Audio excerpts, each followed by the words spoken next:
तो स्टूडेंट्स, आज की हमारी 11th क्लास लेसन नंबर 6 कार्य ऊर्जा प्रमेय, जो कि एक बेहद इंपॉर्टेंट टॉपिक है आने वाली फ्यूचर क्लासेस के लिए भी और कंपटीशन क्लासेस की दृष्टि से भी।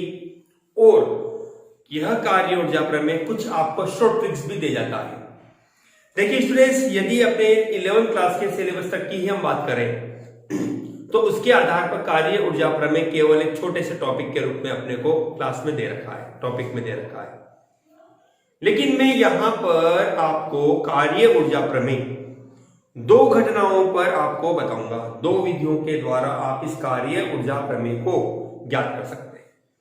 ठीक है स्टूडेंट्स, वीडियो को अपन अपनी आगे बढ़ाते हैं। क्लास 11th अपने पास लेसन नंबर 6, लेसन का नाम अपने पास है कार्य ऊर्जा एवं शक्ति। कार्य ऊर्जा शक्ति के अंतर्गत जो टॉपिक आज हम पढ़ने जा रहे हैं वो है हमारे पास कार्य ऊर्जा प्रमेय। देखिए, कार्य ऊर्जा प्रमेय कहती क्या है?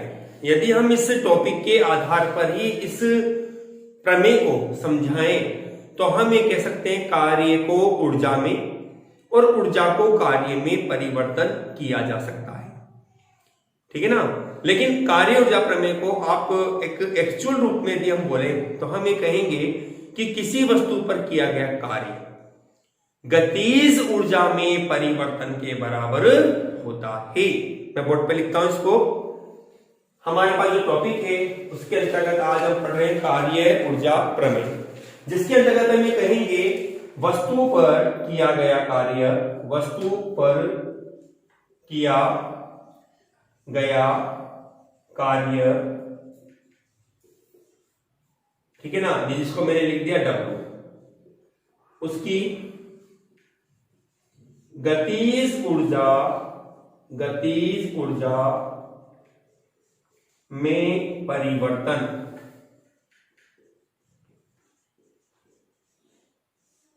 जिसको मैंने लिख दिया डेल्टा के बराबर होता है, के बराबर होता है। अर्थात हम ये कह सकते हैं W बराबर डेल्टा के, या डेल्टा के को आप लिख सकते हैं K2 माइनस K1। यह आपके पास है कार्य ऊर्जा प्रमेय। देखिए, यहां आपके पास K1 आपके पास है प्रारंभिक गतिज ऊर्जा और K2 आपके पास बनता है अंतिम गतिज ऊर्जा।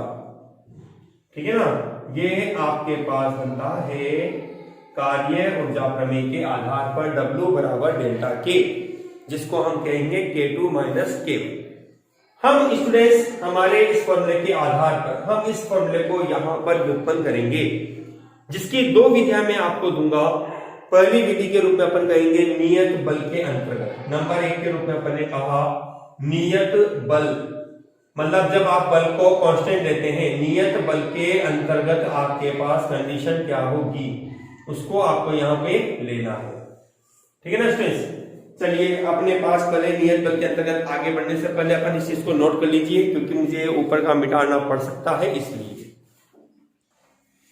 चलिए, अब अपन लेते हैं नियत बल के अंतर्गत। देखिए स्टूडेंट्स, यदि हमने कहा यदि वस्तु पर नियत बल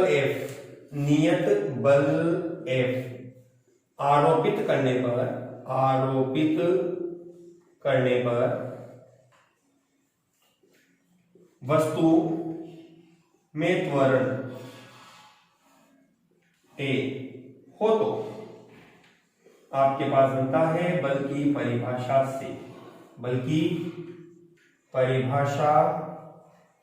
से आपके पास बनेगा F बराबर ma। ठीक है स्टूडेंट्स, इसको मैंने दे दिया समीकरण नंबर 1। ठीक है, देखिए आप थोड़ा दिमाग में रखिए याद कि आपको W बराबर गतिज ऊर्जा लानी है। ठीक है ना? बल, कार्य, ऊर्जा। हम जानते हैं कि कार्य का जो होता है वो गतिज ऊर्जा के साथ भी संबंध होता है, जिसको हम लेते हैं बल इंटू विस्थापन के रूप में। ठीक है ना? और गति ऊर्जा के रूप में अपन कहते हैं, जनरल अपन पढ़ चुके हैं, हाफ m v स्क्वायर के रूप में। तो स्टूडेंट्स अपने को यहां पर गतिज ऊर्जा में लाने के लिए वस्तु के दो वेग अपने को चाहिए, u और v। तो हमने ये कहा यदि वस्तु का प्रारंभिक व अंतिम वेग u व v हो तो गति की समीकरण से हमें मिलेगा, गति की समीकरण से हम जानते हैं v स्क्वायर बराबर होगा u स्क्वायर प्लस 2as, ठीक है ना। हम इसको लिख सकते हैं कुछ इस तरह से कि v square minus u square बराबर 2as, ठीक है। मैं यहां से a का मान निकाल लेता हूं तो मुझे मिलेगा a बराबर v square minus u square upon 2s। इसको अपने लिया समीकरण नंबर 2, ठीक है। अब आप करना क्या है, आलेख की परिभाषा लगा दीजिए। इसलिए कार्य की परिभाषा से W बराबर होता है बल इंटू विस्थापन, ठीक है ना। क्या होता है अपने पास, बल इंटू विस्थापन। ये अपने पास बनती है समीकरण नंबर 3, ठीक है। हमने क्या किया, सबसे पहले तो हम 1 को 3 में इंटर करवाते हैं। हमने समीकरण 1 व 3 से कहा W बराबर बल F का मान रखा ma इंटू s, ठीक है। इसको हमने नया नंबर दे दिया 4 नंबर, ठीक है। अब हम क्या करते हैं, a का मान रखते हैं समीकरण 2 से। तो हमने समीकरण 2 को इसमें इंटर कराया, समीकरण 1 व 3 से, 1 और 3 से लिखेंगे आप। इसको हमने कहा समीकरण 2 से W बराबर m s, a का मान रखा हमने v square minus u square upon 2s। s से कैंसिल हो जाएगा, आपके पास बनता है 1/2 m v square minus 1/2 m u square, ठीक है। यदि हम ये कहें, यदि वस्तु की प्रारंभिक गतिज ऊर्जा हम कहें केवल बराबर कितना, हाफ m u स्क्वायर, व अंतिम गतिज ऊर्जा को हम कहें अंतिम गतिज ऊर्जा, हम कहें K2 बराबर हाफ m v स्क्वायर। तो स्टूडेंट्स अपने को बनेगा, इस समीकरण में अपन वैल्यू रखते हैं नंबर 5। तो समीकरण 5 से आपको बनेगा W बराबर होगा K2 माइनस K1, ठीक है, जो कि आपके पास कार्य ऊर्जा प्रमेय आती है। आप इसको U भी लिख सकते हैं, W बराबर डेल्टा K। डेल्टा आपके पास ऊर्जा में परिवर्तन दर्शाता है, जिसको आवश्यकता अनुसार आप यहां परिवर्तित भी कर सकते हैं। कब, यदि आप कहते हैं वस्तु का प्रारंभिक वेग 0 है, ठीक है ना। प्रारंभिक वेग 0 का मतलब हो गया u का मान 0 होना। तो आप ये भी कह सकते हैं W बराबर K2 या K, कोई प्रॉब्लम नहीं है उसमें, ठीक है। ये परिस्थिति के अनुसार न्यूमेरिकल में उपयोग में ली जा सकती है घटना, कि यदि आपको जहां ऊर्जा वेग परिवर्तन वो बोलता है तो आपके पास फॉर्मूले के रूप में बनेगा K2 माइनस K1। और यदि ऑलरेडी आपको कहता है कि वस्तु चलायमान है, नियत वेग से गतिमान है, ठीक है ना, तो ऐसी परिस्थिति में W बराबर आप ले सकते हो direct half m v square, ठीक है। ये स्ट्रेस केवल अपने पढ़ा नियत बल के अंतर्गत, नियत बल मतलब कि जब बल कांस्टेंट चल रहा है वस्तु पर। अब हम क्या करेंगे, यदि बल परिवर्तित हो तो कार्य ऊर्जा प्रमेय को आप किस तरह से व्युत्पन्न करेंगे, उसको हम लिखेंगे इसी पार्ट में। कंटिन्यू, जल्दी से इसको अपनी कॉपी में नोट करिए।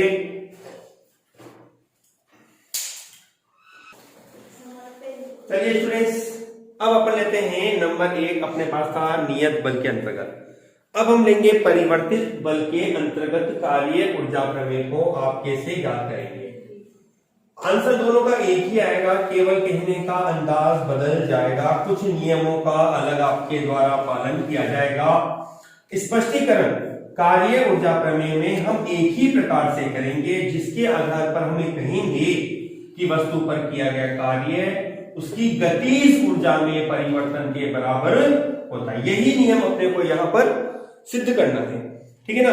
तो हमारे पास नंबर 2 मेथड है परिवर्तित बल के द्वारा परिवर्ती बल के अंतर्गत कार्य ऊर्जा प्रमेय, है ना।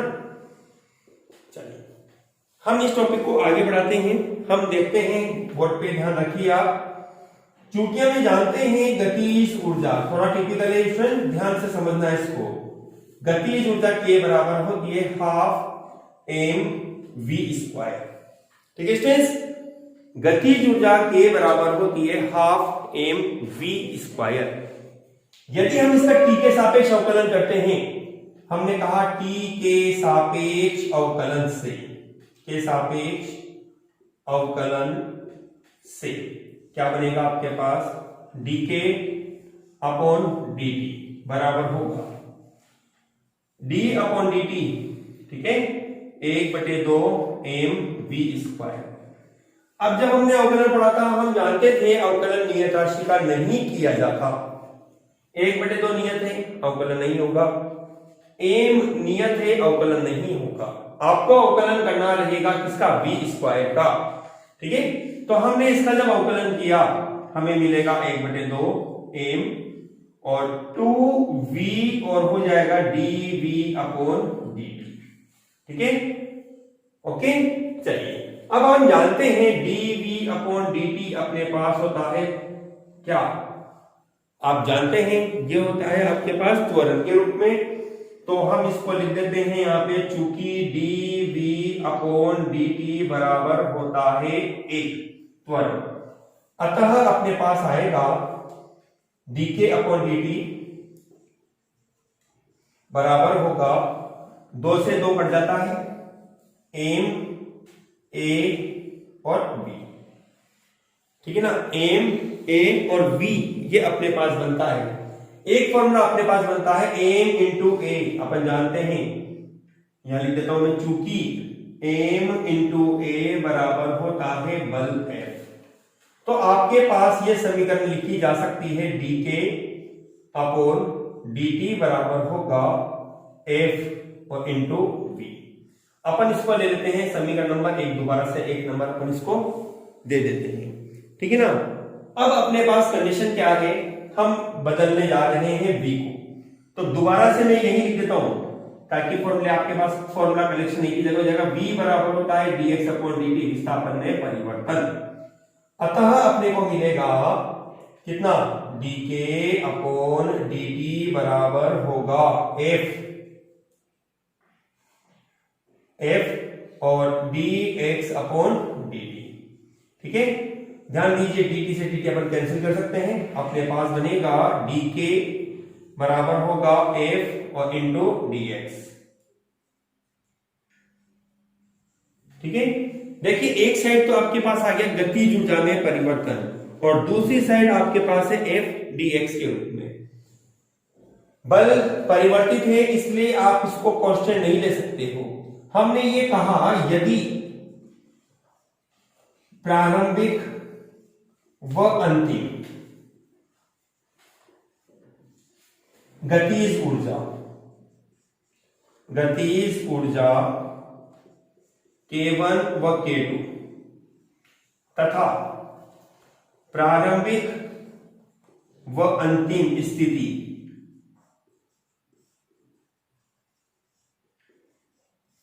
x1 व x2 हो, तो आप इस समीकरण को लिख सकते हैं, समाकलन dk बराबर होगा समाकलन f और dx। समाकलन के रूप में अपने पास सीमा स्थिति प्रारंभिक के लिए है x1, के लिए गतिज बनती है k1, अंतिम के लिए अपने पास बनता है x2 और अंतिम गतिजा बनती है k2। अब अपन जानते हैं ये जो फॉर्मूला आपको प्राप्त है, ये प्रदर्शित करता है किसको, कार्य को। किसको प्रदर्शित करता है, कार्य को। तो इसके आधार पर अपन कह सकते हैं यहाँ पर डायरेक्ट फॉर्मूले के रूप में कार्य। तो हमने ये कहा कि यहां चूंकि अपने पास समाकलन x1 से x2 f और dx ये अपने पास होता है w, ठीक है। तो अपने पास हमने जब डी के का समाकलन किया तो k आएगा लिमिट के रूप में k1 से k2 बराबर होगा, और इस पूरे फैक्टर की जगह हमने लिख दिया w। ये कहां से लिखा आपको याद होगा, हमने हमारी लास्ट वीडियो में परिवर्तित बल द्वारा किया गया कार्य का सूत्र व्युत्पन्न किया था, जिसमें हमें यह फॉर्मूला प्राप्त हुआ था। ऐसी परिस्थिति में हम इसको डायरेक्ट लिख सकते हैं w के रूप में, ठीक है। अपने पास बनेगा, इसलिए w बराबर होगा k2 माइनस k1, या आप लिख सकते हो w बराबर डेल्टा k, जो कि आपके पास कार्य ऊर्जा प्रमेय बनती है। इस प्रकार भी आप परिवर्तित बल की उपस्थिति में कार्य ऊर्जा प्रमेय का आवश्यक सूत्र व्युत्पन्न कर सकते हैं। देखिए एक बात का ध्यान रखना, पेपर में यदि आपसे पूछता है कि नियत बल की उपस्थिति में या परिवर्तित बल की उपस्थिति में, तो कार्य ऊर्जा प्रमेय को आपको उसी रूप में प्राप्त करना होगा जिस रूप में हमने दो भागों में आपको अलग अलग बताया है, ठीक है स्टूडेंट्स। चलिए इसको जल्दी से नोट करिए। फिर मैं अब आपको कार्य ऊर्जा प्रमेय से संबंधित महत्वपूर्ण तथ्य जो कहीं आपको नहीं मिलेगा, उन पॉइंटों के बारे में हम डिस्कस करेंगे। जल्दी से इसको लिखिए आप, फिर हम आगे बढ़ते हैं। चलिए स्टूडेंट्स, ये तो आपने देख लिया आप कार्य ऊर्जा प्रमेय को दोनों प्रकार की स्थितियों में कैसे प्राप्त करेंगे। अब मैं कार्य ऊर्जा प्रमेय से संबंधित महत्वपूर्ण तथ्यों के बारे में आपको बताऊंगा, ठीक है। तो हमने इसको इरेज कर देते हैं। अब हर एक पॉइंट आपके लिए बेहद इंपॉर्टेंट है, ध्यान से अपने माइंड को बोर्ड पे फोकस रखिए, आप समझते हुए इसको याद करिए, और यदि आपको लगता है आवश्यक है ये, तो आप अपनी फेयर कॉपी में भी इनको नोट कर सकते हैं, ठीक है ना स्टूडेंट्स। चलिए देखिए, महत्वपूर्ण पॉइंट के रूप में या इंपॉर्टेंट पॉइंट हमने इसको नाम दिया इंपॉर्टेंट पॉइंट।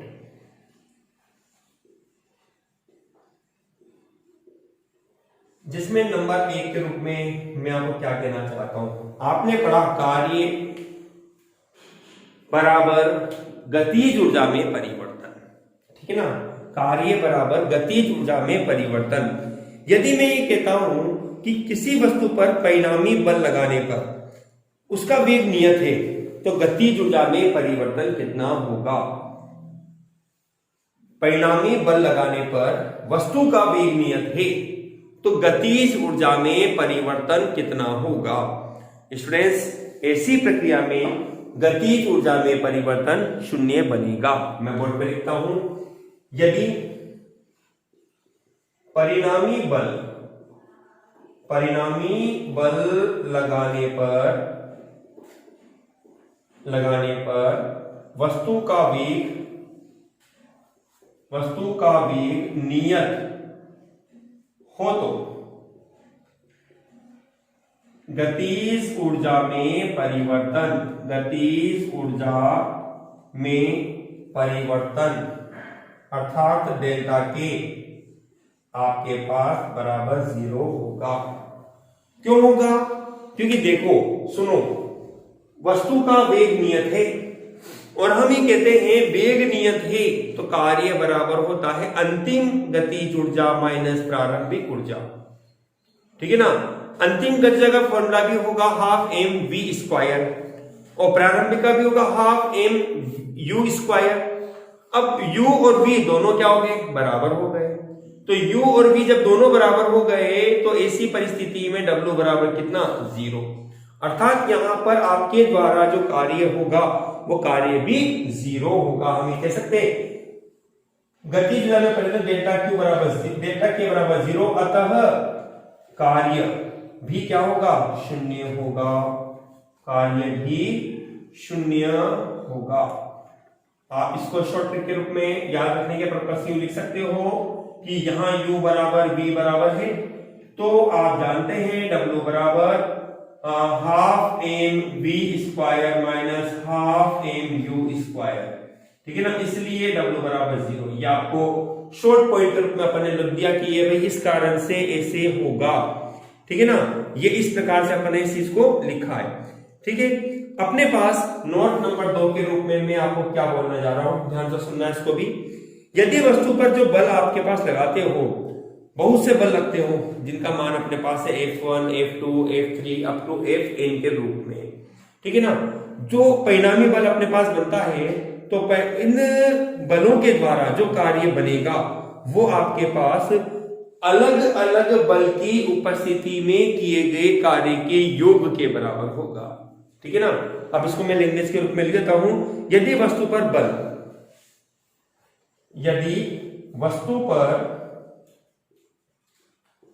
बल F1, F2 up to Fn, F1, F2 up to Fn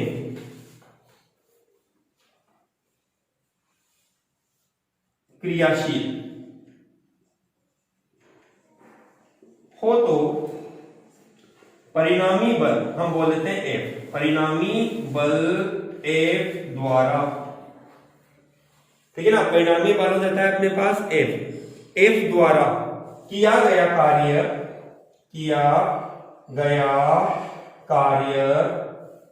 पृथक पृथक बल द्वारा किए गए कार्य के योग के बराबर होगा, अर्थात आप लिखेंगे सभी कार्य W बराबर W1 plus W2 plus up two plus Wn, ठीक है ना। ये नेट कार्य होगा, परिणामी कार्य आपके पास बनेगा, ठीक है। नोट नंबर 3 के रूप में ये भी ध्यान दीजिए, जो भी नोट आपको लिखाए जा रहे हैं सब, हर एक नोट आपके लिए एक इंपॉर्टेंट बनता है जिसको आपको विशेष तौर से यहां पर ध्यान देना है, ठीक है। नोट नंबर नेक्स्ट के रूप में अपने कहा, यदि वस्तु की चाल में कोई परिवर्तन नहीं होता तो बल द्वारा कार्य 0 होगा, जो कि अभी थोड़ी देर पहले अपन ने कहा भी था, ठीक है ना। बात देखिए, अब हमने वेग की जगह चाल वर्ड बोल दिया है, तो मैं इसको दोबारा से रिपीट नहीं कर रहा हूं, क्योंकि चाल और वेग हम सिमिलरिटी के रूप में ले लेते हैं कई बार, ठीक है ना।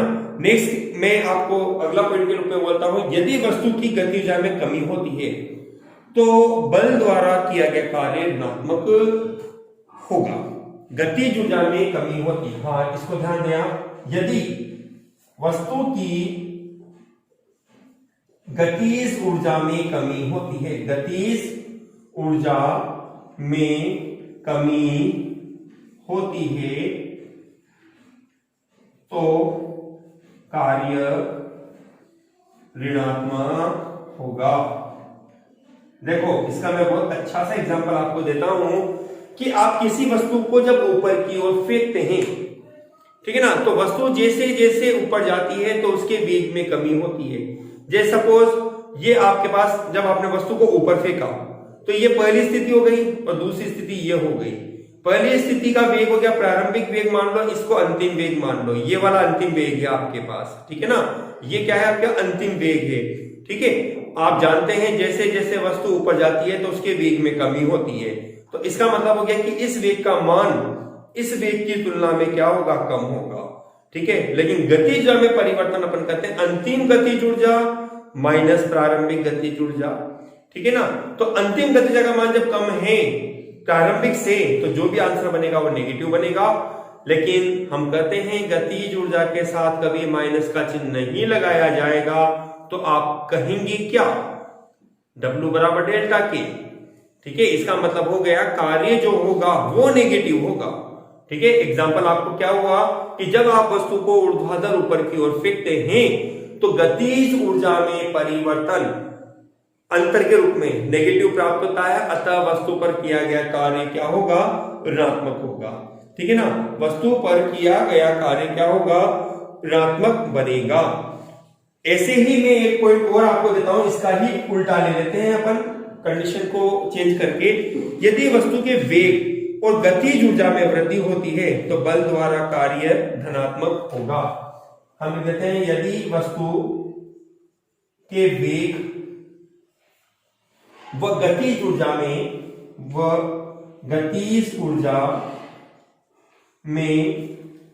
वृद्धि होती है तो कार्य धनात्मक होगा, धनात्मक होगा।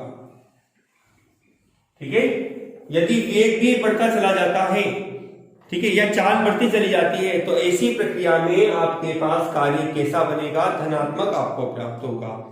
ठीक है ना। जैसे आपने किसी वस्तु को ऊर्ध्वाधर ऊपर से छोड़ दिया नीचे, तो प्रारंभ में जो वेग मानते हैं अपन u बराबर 0, लेकिन जैसे जैसे वस्तु नीचे आती है तो उसका वेग बढ़ता है, अंतिम वेग बढ़ेगा प्रारंभिक वेग की तुलना में। तो ऐसी प्रक्रिया में हमेशा कार्य आपके पास कैसा होगा, धनात्मक होगा। ठीक है, देखिए यहां एक मैं आपको एक रिलेशन और निकालता हूं, नंबर 5, जो कि एक सवाल आपसे पूछ सकता है, गतिज ऊर्जा का संवेग में संबंध, गतिज ऊर्जा का संवेग के साथ संबंध। ठीक है, इस फॉर्मूले को भी थोड़ा ध्यान देना, आपके 12th क्लास में भी ये फॉर्मूला बन जाता है। हम जानते हैं चूंकि k बराबर होता है ½ mv², हमने इसके अंश में और हर में m का गुणा भाग किया। ठीक है, अपने पास बनेगा k बराबर 1/2 और ये m, 2 और ये m, इस m को हमने इस m के साथ लिया, mv²। ठीक है, हम जानते हैं चूंकि संवेग p बराबर होता है mv, अतः आपको मिलेगा क्या, k बराबर होगा 1/2 m और p², तो p² बनेगा आपका 2km, तो p बराबर आपको बनता है √ कितना, 2km। ये आपके पास संवेग और गतिज ऊर्जा में संबंध है। इस फॉर्मूले के आधार पर भी आप कई महत्वपूर्ण बातें कह सकते हैं, जिसको मैं अभी आपको बताता हूं। आप जल्दी से उसको पहले कॉपी में नोट करिए। चलिए स्टूडेंट, ये आपने निकाला p बराबर √2km। देखो अब स्टूडेंट्स में इस p बराबर √2km से संबंधित आपको 3 महत्वपूर्ण बातें बताना चाह रहा हूं, जो कि केवल फॉर्मूला बेस पर है। आप अपने माइंड में इनको याद रखें तो आपको ये आसानी से याद हो जाएगा। ठीक है ना, आप सुनिए ध्यान से इसको। देखो अपने पास 3 घटना जो बनेगी, ये क्या प्रदर्शित करता है, यहाँ पे अपने पास फॉर्मूला है p बराबर √2km। मैं 3 भाग इसको 3 चार्ट के रूप में आपको दिखा रहा हूं। ठीक है, ये और ये पहला भाग। पहले भाग के रूप में हमने ये कहा, फर्स्ट भाग इसका, यदि हमने कहा यदि m नियत है तो आपको बनता है p प्रोपोर्शनल √k। ठीक है ना, m नियत का मतलब हो गया, इसमें मेरे उदाहरणों को ध्यान से सुनना समझना। यदि जो वस्तु आपके पास है उसका द्रव्यमान नियत है, तो ऐसी स्थिति में वस्तु का संवेग भी उसके गतिज ऊर्जा के समानुपाती बनेगा। ठीक है ना, जैसे अपन ये कहें कि 2 ट्रक है आपके पास। ठीक है, दोनों ट्रकों का जो द्रव्यमान है बराबर है। तो अब हम ये कहें कि पहला जो ट्रक है उसका संवेग p1 और दूसरा ट्रक जो है उसका संवेग p2 है, तो इनके बीच में अपन संबंध निकाल सकते हैं, p1/p2 बराबर होगा √k1/√k2 के रूप में, या आप इसको यूं भी लिख सकते हो √k1/k2।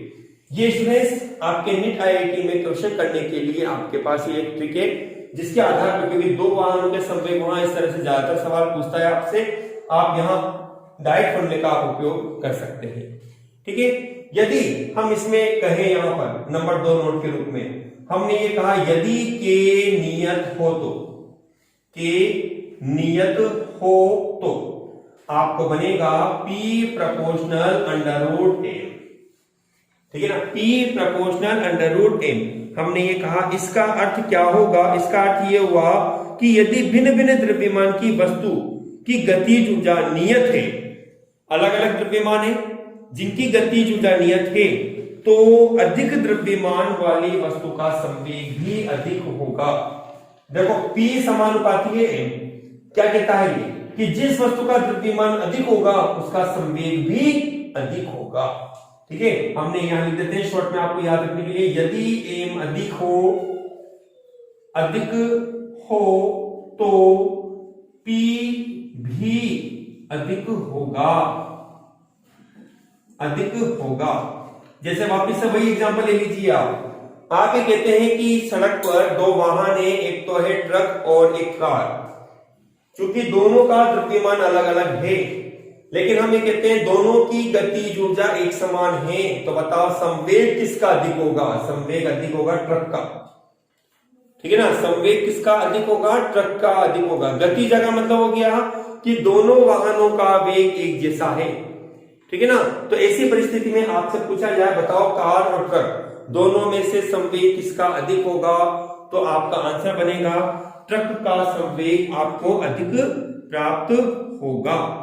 ठीक है, चलिए नंबर 3 के रूप में हमने ये कहा यदि अपने पास P नियत, P मतलब संवेग नियत हो तो क्या होगा? P को या आपने नियत कर दिया, तो P को नियत करने पर आपके पास बनता है √2km बराबर कितना? कांस्टेंट, अर्थात नियत के रूप में।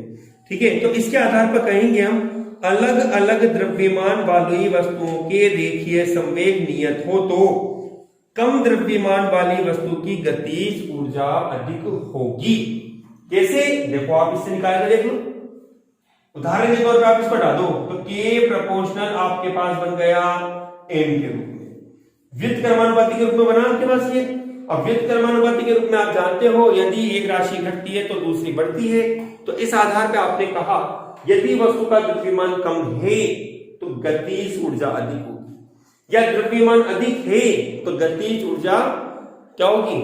कम होगी। ठीक है, इस आधार पर अपन कहते हैं कम द्रव्यमान वाली वस्तु की गतिज ऊर्जा अधिक होगी, अर्थात शॉर्ट में लिखते हैं अपनी नोट्स, अर्थात कम द्रव्यमान वाली वस्तु की गतिज ऊर्जा अधिक होगी। गतिज ऊर्जा अधिक होगी कब? जब संवेग नियत होगी, जब संवेग क्या हो आपके पास? नियत है, संवेग नियत है। ठीक है स्टूडेंट्स, इस तरह से आज हमने यह बेहद इंपॉर्टेंट पॉइंट कार्य ऊर्जा प्रमेय को पढ़ा। अब हम इस टॉपिक से संबंधित न्यूमेरिकल्स और आगे की वीडियो को हम कंटिन्यू करेंगे। अब आने वाले जो कमिंग्स वीडियो आपके पास होंगी उसमें विद न्यूमेरिकल्स आपके पास होंगे, इसलिए इस वीडियो को अच्छी तरह आज देखिए, बार बार देखिए और इसको याद भी जरूर कीजिए, क्योंकि सबसे ज्यादा पूछा जाने वाले टॉपिक्स का यह सबसे ज्यादा पूछे जाने वाले न्यूमेरिकल्स का ये टॉपिक आपका बनता है। ठीक है स्टूडेंट्स, थैंक यू स्टूडेंट्स।